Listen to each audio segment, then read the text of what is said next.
What's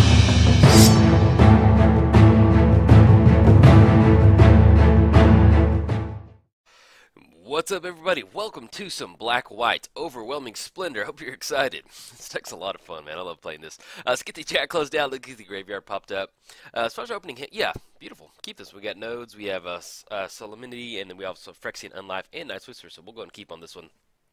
Sounds like a plan. So, let's go and lead off with the Godless Shrine. Anything. I'm not going to pay 2 on that one. No, anything else. No, we're going to go and pass the turn. But yes, welcome to Black-White Curses, Black-White Overwhelming Splendor, whatever you're going to call it. Yeah, this deck's a lot of fun. You know, it's not tier 1. Well, we can be honest here. This is not a tier 1 deck, but it's still a lot of fun to play. Once you get your curse tutors down, or you get your little curses down, and really start kind of taking over the game that way, it's just, it's kind of like playing a, what's like Lantern Control with curses. I mean, it's just... You get your opponent to that point of the game where they're just like, okay, I'm done. I'm good. But the good thing about our hand is we do have Phyrexian Unlife in the hand, and we also have Solemnity. Players can't get counters, and then counters can't be put on artifacts, creatures, enchantments, or lands. So basically what's going to happen with that is we get down Phyrexian, we get down the other one, and then we're not, unless they can deal with those actually 2 cards on the battlefield, then we're going to be able to, should be able to kind of close the game out. Let's go Night's Whisper. Let's go ahead and do that. Draw 2 cards, lose 2 life. Get through. Oh, there we go. Phyrexian Unlife, Horizon KMP. Okay, anything else, we're going to pass it over. But yeah, the way that works is once we have Phyrexian Unlife, if you don't lose the game for having 0 less life. If then you have 0 less life, all damage is dealt to you as though it had infect. So we would get infect counters. With Solemnity, players can't get counters, and then counters can't be put on creatures, artifacts, or lands. So basically, once we have both of those on the battlefield, unless they can destroy it, they'll be able to take care of it. Now, with this, they do have Thoughtseize, so probably going to see Solemnity coming across on this one. But they may miss it on this one. We could go for nodes too. That's another good thing. We're running 4 copies of nodes in here, and this is one of those cards that this is going to be our main source of removal. It's not the best card, but you can time it to where, you know, let's say your opponent's getting a few creatures out there, get the nodes down, really kind of start chipping away at your opponent's creatures. You can do some pretty good damage with the nodes out there during your upkeep, destroying a creature. I mean, it's a really nice card. And then there's some times where we can use it to. We have a couple creatures in the deck, like we have the Lost Oromancers, and then we also have the Bitterheart Witch. So we can use the nodes to destroy one of those creatures if we need to. Okay, they take that. So we're gonna go for the.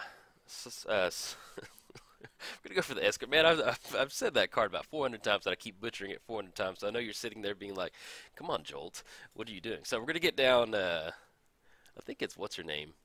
Yeah, it's Oketra's Mask. We're going to get down Oketra's Mask, so that'll be good. Alright, Scalding Tarncrack, see if they're going to go for another, they might have another hand disruption piece, actually, if they took that one off the first one. So we might see them go for Solemnity on this one. If they're shocking in, this does look like it's going to be Grixis Death Shadow more than likely. Okay, they're not shocking in, so let's go and get that down. Let's go and get the shrine down. Let's go for Solemnity. Let's go white. Get that down. Anything else? Now we're going to pass the turn. So now once we get on Phyrexian Unlife, we should be good to go. We can slowly kind of build our little curse package. One of the things that we're looking to do is if we get down Curse of Misfortunes, it's going to be a curse tutor that we attach to our opposing player. So at the beginning of our upkeep, we're going to be able to search our library for a curse card and attach it to our opponent.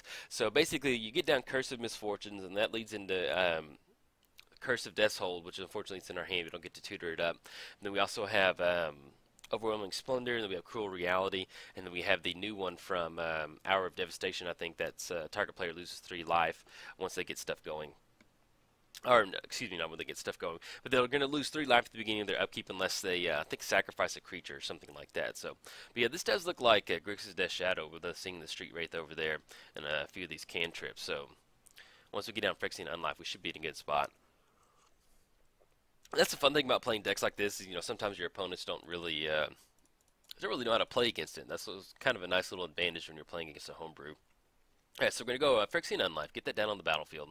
Let's get down the Godless Shrine. We're just going to go put it in play tap. Not going to pay 2. Anything else? Now we're going to go and pass the turn. Alright, so basically we can't, unless our opponent can find some sort of way to bounce this one of these back to the hand, we're just not going to go past 0, and we'll be able to kind of do whatever we need to do. It's a very slow, painful death. I think I was practicing the other day, I think last night, and we got to like turn 14 or something like that and finally close it out. So it is a... it's like, yeah, I don't know, it's just funny. I love it. It's kind of one of those decks that it's not great, but it's just a very difficult deck to play against. Like if you were to play this at a local gaming store, you might have somebody be like, "Hey man, you want to play again?" After you just had like a 30, 40 minute game. They're gonna be like, "No, I'm good, man. Gotta ship over to something else." But it's fun. It's fun going to curses like this, and I was wishing there was more curses out there. There wasn't really there's a couple different colors you can go with, but black white seem to be the best options for supporting an overwhelming splendor package. And it's a pretty neat concept as far as curses go, so I hope they keep it going. Especially when you saw them in Innistrad, and then you saw them again in the Hour of Devastation Amonkhet set too. So it's pretty cool that they re-released them over there. And then you kind of randomly see them get released on the Commander Summer Commander product, so that's always interesting to watch out for. All right, opponent's got 3 mana up. They're going to pass. I think they're passing the turn right now. All right, drawn 2 Marsh Flats. Let's go and get the Marsh Flats down. I guess we'll go ahead and crack. Let's go ahead and grab a. We'll go and grab a Plains off this one. Yeah, we'll just go and go Curse of Death's Hold. We'll choose our opposing player, because eventually we're going to need to find some sort of way to close the game out. Usually we have, now with the Solemnity card, we do have Lost Oromancers. So whenever we get Lost Oromancers down, it comes into the battlefield with 3 phasing counters on it. Once we remove those 3 phasing counters, or if they didn't, once we have this on the battlefield, it's not going to get those 3 phase counters on there. All we have to do is destroy that creature, and we'll be able to search our library for an enchantment or an aura and put it onto the battlefield. So that's going to include Overwhelming Splendor or cruel reality. So there's different options like that where we can tutor into certain things. We do have the excuse me, I think it's the Idyllic Tutor. We're running 2 copies of that in here. So if we do draw into some sort of our any of our tutor pieces, we'll be able to kind of start speeding this up just a little bit. We also have Bitter Heart Witch in the deck, which is pretty cool. It's a 1/2 5-drop, which is, I mean, when you're tapping out, that's what makes the deck fun, is you're tapping out for a 5-drop, like 1, 2, 3, 4, 5, and it's just a 1/2 death touch. You're just like, all right, man. But yeah, you get that down, and once it dies, you're gonna be able to search your library for a curse card and attach it to your opposing player. So I keep wanting to say commander, but we're not playing commander. But yeah, you get to attach to the opposing player, which kind of helps you. You can go Curse of Misfortunes, and then slowly keep tuning different stuff up like that. Okay, looks like our opponent's tapping out Kolaghan's Command. There we go. Okay, so they Kolaghan's Command, deal 2 damage to target player, and then not sure what the other option was. All right, so they have Death Shadows and 8/8, which will put us down to 0. But once again, with Phyrexian Unlife out there, we're going to be okay on this one. So they're going to have some sort of hard answer for Solemnity. We're just basically just going to stay at 0. So really, all we need to do is draw into one of our draw pieces. We'll be in a good spot to go. But that's one of the fun things about the deck. We're running 4 copies of these 2 cards in here, so it's kind of like your early game is spent trying to get both of those copies on the battlefield. Ooh, Cruel Reality. Okay, now as far as Devotion goes off Shrine, we're just sitting at 2 Devotion either way, so it's not the best, to be honest. Let's still just go. We'll go and get down Phyrexian Unlife.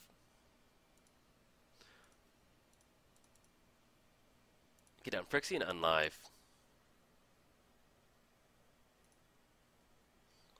And then let's go ahead and we could cycle the Horizon Canopy. Let's go and leave it up real quick. Then we can cycle it to draw on our opponent's turn.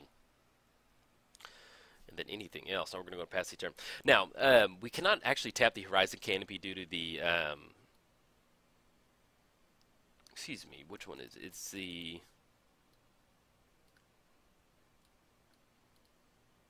Oh, excuse me. Okay. I'm thinking we have the activated abilities out there. No, we simply can't activate Horizon Canopy because we're at 0 life right now. So one of the ways we do have to get around that is we do run Urborg in the deck. So that is some way that we can get around the Horizon Canopy. But mainly Horizon Canopy is in here just to get a little bit extra card draw. Sorry, for a second I thought I had the... I tested this deck out with the suppression field in here, so for some reason my brain just automatically assumed we had suppression field out there because we couldn't activate Horizon Canopy, but it's because we're at 0 life. You cannot pay what you do not have, so we have 0 life on this one. Alright, our opponent's swinging in for 8 every single turn, but we're just going to sit here, chill at 0, and then we can slowly start working towards Devotion. We can actually get down Phyrexian Unlife next turn, so we can go 1, 2, 3, 4, so we can actually get a little head on mana and get down Cruel Reality, which will kind of help us push together a nice little game plan to kind of beat our opponent finally. Okay, our opponent scooped it up. He hopped in the chat real quick to kind of explain. He wanted to know why we did not have any poison counters, and so I kind of hopped in the chat to explain the interaction between Solemnity and the Phyrexian Unlife. So we're going to go over to game 2. But we probably could have gone for Phyrexian Unlife next turn, and we would slowly work for Devotion, and then we would have been online for Cruel Reality, kind of close the game out as far as game 1. So let's go ship this one over to game 2. And on this one, we're going to go ahead and bring in 4 copies of Ruined Halo. That's going to be really good against Naming Death Shadow. Let's go ahead and let's just move it over here. That way we can kind of see what we've got going on. We also have Greater Auramancy, which is really good. Other enchantments you control have Shrouds. It's going to help us protect against random cryptic commands. But I think on this one, let's see how we want to sequence this. We definitely want 4 Ruined Halos in here. We could bring in Path to Exile if we want to, and we could also bring in Rest of Peace to kind of cut off Tassiger or any sort of action like that. But let's kind of see what our sideboard option looks like so if we get these 6 cards. So if we get those 6, we're still going to leave in Leyline. Will kind of give us protection against Bolt and some hand disruption. I do like the Night's Whisper. We could probably, if we're bringing in Ruined Halo, probably cut down on a node. And then we've got the Lost Bitter Heart Witch for 2. Let's go ahead and we'll back off on. Let's go down on 1 Night's Whisper. They're gonna leave us 4 cards. I don't think we really need Rest in Peace that bad in this matchup. You know, it's nice to kind of catch something off that, but I really do like the Ruined Halo with the 3 nodes. We should kind of cut 1 more card down. Let's go 1 more Night's Whisper. Like the Phyrexian. Usually you don't really want to back off the Phyrexian Unlife, the Solemnity, just because it's just such good in a matchup like this to kind of help you stabilize. Let's go down on 1 Ghostly Prison. I like that. So we've got Ruined Halo, naming Grixis Death Shadow. Naming Death Shadow, not Grixis Death Shadow. That wouldn't really be a good name. Anything else now? Let's go and submit this over. But yeah, so you know there are some unfortunate moments where you get down Horizon Canopy and you have 0 life and you can't pay for Horizon Canopy. But that's one of those times where it's just, you know, late game. Once you get to that point, you know, it is what it is. Okay, now as far as our opening hand goes, this is pretty good. If we had a second land, I would love to keep this one. We've got Ruined Halo, we've got nodes, we have a tutor piece. But with having Curse of Misfortunes and Cruel Reality in the hand, yeah, let's go and mulligan on this one. It's not super exciting. Okay, yeah, we can make this work. It's not the end of the world. Phyrexian Unlife, yeah, we're going to put that on top. That way we can have something for one of the tutor pieces and go for some nice little card draw. Hopefully we just don't get shredded apart by some hand disruption. This is one of those times where you really hope you can get the have your ley lines in your opening hand so you can kind of give you some protection from the hand disruption. This deck definitely wants to kind of sit in its own little enchantment pillow fort style shell and do its own thing. But yeah, if you're looking to build this deck, you can definitely do it kind of budget. You know, there's certain cards you need to cut out. It'd almost be kind of more of a you know, casual style deck where you're just going black-white curses and having fun with it. But it's definitely something you can do if you want to go budget. Let's go and get the Windswept Heath down. Anything else? Now we're going to pass the turn. So as far as next turn goes, we're lucky we didn't see any hand disruption. We might see coming down this turn. But at least next turn we're going to be online for Concealed Courtyard, so we can get that down, go for Night's Whisper, draw a couple cards, and hopefully be able to kind of complete the Phyrexian Unlife combo. All right, Inquisition of Kozilek. And once again, this, you know, we do have 4 options for Inquisition of Kozilek. Depending on what they take, it's not the end of the world. If they take Phyrexian Unlife, we still have 2 more tutors to search it up. You know, it's a little slow, 6 mana to kind of assemble the final combo, but at least we do have some nice redundancy in the hand. And then Night's Whisper is just really good in the deck, so I'll take that. Bloodstained Mire. We have another crack on this one. Let's see what they're going for on this one. But yeah, Night's Whisper, like, cause I kept playing the deck, and it's fun, but just not having that card draw is just really hard to kind of, there would just be some hands where you just had a few curses that were just like, man, this hand goes nowhere really quick if I don't get any sort of card draw. And so I toyed around with kind of putting Dark Confidant in there potentially, but I was like, man, that's just getting too cute on that one. Because, you know, if technically we get Phyrexian Unlife in the other one, then we'll be okay. I'm not going to pay 2 on this one. So I decided not to, but it's definitely on the tip of my tongue to put Dark Confidant in there. I was going to go Night's Whisper. Yeah, I imagined us getting down, drawn to another Phyrexian Unlife. It's not too bad, but it's a little bit more time, and then we're going to go and pass the turn. But yeah, I thought about putting Dark Confidant in there, and I could just imagine myself just not having Phyrexian Unlife out there or something, and then we flip Overwhelming Splendor and just poof, get hit for 8 mana or something like that. So, alright, opponent's going for a Snapcaster main phase. This is going to be Inquisition of Kozilek coming up top. once again, they go for the tutor, so at least we'll be able to get down the Phyrexian Unlive to kind of buy us a little bit more turn, a little bit more time as far as the combat damage is concerned. Let's go and crack the Marsh Flats. Let's go and get a Plains down. Let's go for the Phyrexian Unlive. Now, with Phyrexian Unlife, so they're going to swing in for 7. That's going to put us down to 4. That's going to leave them swinging in again one more time, and then that's when the Phyrexian Unlife is finally going to kick in. So it doesn't, let's say we get down to 0, and they're going to, let's say we're down to 5, and they're going to swing in with Angler and Snapcaster. So they're going to swing in for 7. We're going to go down to -2, and then the Phyrexian Unlife triggers will start, the counters will start to kick in. And it doesn't just automatically apply out like that. So that's at least going to give us a little bit extra time to kind of save the counters from coming in. Now, our opponent's going for Thoughtseize. What would be a good option on this one? If they want to take Overwhelming Splendor, they can. We're obviously really far away from Overwhelming Splendor. And that's the unfortunate side of the deck. It's kind of like Reanimator. There's just going to be some times where you just kind of draw into your Reanimator pieces, or we draw into our tutor pieces with Overwhelming Splendor. So that's going to be unfortunate sometimes. But at least if we want to, next turn, they swing it for 7, puts us down to 4. We can still shock in the Godless Shrine and go for the Torment of Scarabs. That'll still kind of preserve the Phyrexian Unlife thing we've got going on, and then keep our fingers crossed that we draw into Solemnity. There's been, I can't tell you how many times, okay, they do take the Torment of Scarabs. I can't tell you how many times where we get down Phyrexian Unlife, I'm like, come on, man, we just need one card, let's do it. And then, hey, top deck it, feels really good. Okay, opponent's going for a Thought Scour, and then that leaves them one Blood Crypt up top, so we'll see what we draw into. They are tapped out on blue mana, so we don't really have to watch out for any sort of counter magic or anything like that. Street Wraith, okay. We draw into a Marsh Flats. Let's go to get the, I guess it doesn't really matter. So they swing. Either way, they're going to knock us down below next turn.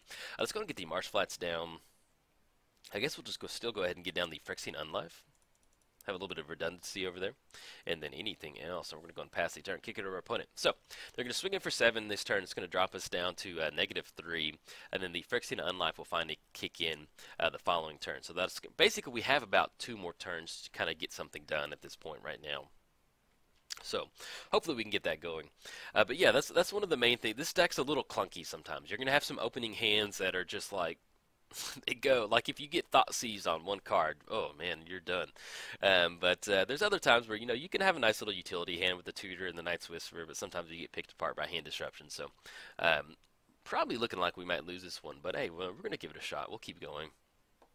But yeah, that's what this deck is. Definitely, it's not tier 1, but it's still fun. It's a lot of fun to play, and I was trying to explain it to my wife when I was playing it. It's just like, you play this Magic deck that's, its goal is to, obviously it's to win, but it's not the best deck out there, so it's almost just like you're just making a challenge deck for your opponent, like, can you beat this deck? And it's just kind of fun to play different decks like that in Magic sometimes. There's a reason people like to play Lantern Control. It's very frustrating to play against, and this, especially with this deck right here, once it goes off, it's yeah, it's pretty fun.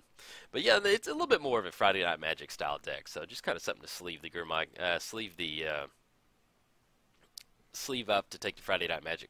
Now, if we do draw into Ruined Halo, we would be in a good little spot, because that's going to really cut down on the damage that's going to be dealt. All right, so we go to -3.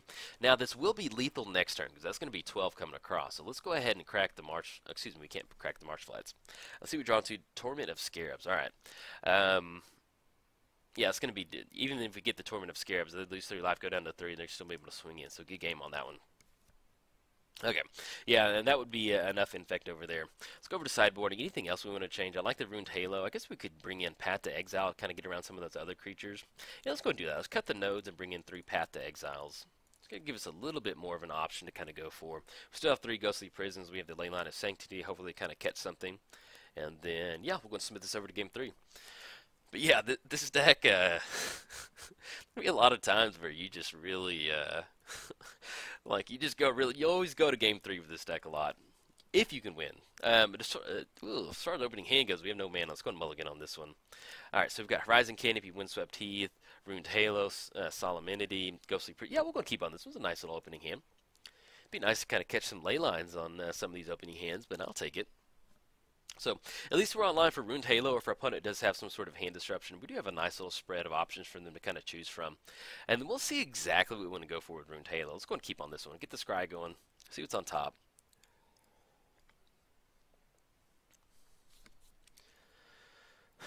See if they need to mulligan past 6 or not. Okay, Marsh Flats. That's going to be our 4th land. Let's go and put that. Let's see if we can't draw into a Tutor or a Night's Whisper or something. Kind of helps us accelerate our game plan. And let them get their thing done. But yeah, as far as Ruined Halo, we'll see exactly what we want to name off this one. Oh, and I've got a good Ruined Halo story for you. Let's go ahead and put the Godless Shrine into play tab. I'm not going to pay 2. I was playing Aristocrats one time online, and I had Cartel Aristocrat in my deck, and my opponent was playing like a deck like this, where it had Ruined Halo in there, and they got it down, and they meant to name Cartel Aristocrat, but they named like Cat Burglar, which is like like a legacy card, and I don't know why that just got me laughing so hard that our opponent was so just like, because Cat Burglar is not modern legal. I think it's only legal in Legacy, and it's got me tickled thinking about it now. But yeah, it was just a funny thing to get down to name Cat Burglar. Like they're so scared of Cat Burglar that. Okay, anyway, all right, we're not going to jump into it. Man, I laughed pretty hard about that for a pretty good chunk of change. Let's go and grab a well, do we want to grab a Godless Shrine? Let's just go and grab a Plains on this one. Do we want to go ahead and go for Ruined Halo? They're... I would hate to leave ourselves open to like hand disruption on this one. I'd like to get the Ruined Halo down. Let's just take a shot in the dark and let's go Gurmag Angler. We saw 2 of those really quick. Maybe they backed off the Death Shadows and it's more of a Grixis control. Maybe they backed off into that. Who knows? Probably should have named a Grixis. Should have named Death Shadow, but at least we'll go ahead and go Gurmag Angler. Especially seeing that turn 1 Thought Scour. You know they're accelerating their graveyard pretty quick on that one. So. I feel okay with the Ruined Halo line on this one. And then we do have 2 copies of Ghostly Prison, which buys us more time to kind of help establish a nice little game plan. So hopefully we can get one of those. You know, if they do have some sort of hand disruption now, or at least maybe to get one of them down next turn. Or we might go for Solemnity, and then we could slowly just hopefully draw into Phyrexian Unlife and kind of stabilize from there. Grixis does not have the best options for dealing with enchantments. So about the only way they can really deal with it would be some sort of Cryptic Command style effect, like bouncing it back to our hands. Or if they're running Echoing Truth in there, which you don't really see a whole lot of Echoing Truth. So if we can get these on the battlefield, we're pretty good to go. You know, if we're playing against Obzon or Jund or something like that, where, you know, all of our enchantments are converting mana cost 3 or less, so we have to watch out for Abrupt Decay, which is pretty hard for us to go for. But speaking of the Jund or Obzon match, we do have the greater Oromancy, where it gives all of your other enchantments Shroud. So if you can get both of those on the battlefield, you actually can give some nice little protection to kind of help you get around that. It's almost like just having a spell Skype for your enchantments, basically. So, alright, opponent's Kraken getting out of Blood Crypt, goes down to 15. So they're still out of Death Shadow range on this one right now, but we'll see what they're going to go for. Serum Visions, okay. Since we don't see any sort of creatures right now, probably going to go and jam Solemnity, go and get that down. And then after that, we can start working towards Ghostly Prisons. You know, if they have some sort of other option out there, we could go for Ghostly Prison. But I feel pretty good about getting that down. Just because simply, if you just get down Phyrexian Unlife, you know, let's go. Oh, Tassiger, the Banana King, king of all bananas. Let's go ahead and get the Horizon Canopy down. Yeah, let's go for Solemnity. We don't want to lose that to any sort of... get that down. All right.